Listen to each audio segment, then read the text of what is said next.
Guys, ito na lahat yung nakuha namin. Pipili lang kami dito ng hinog, gagawin natin ng juice. Marami-rami din guys ha.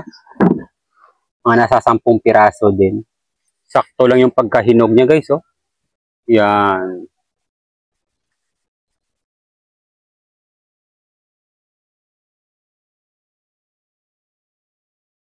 Ang katas niya. Yellow. Gatas. Tubig.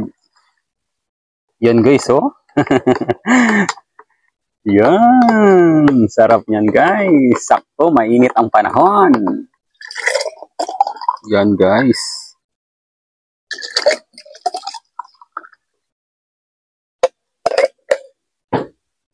Para sa inyong lahat guys.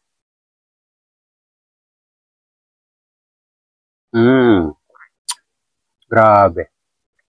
Nakaka-refresh.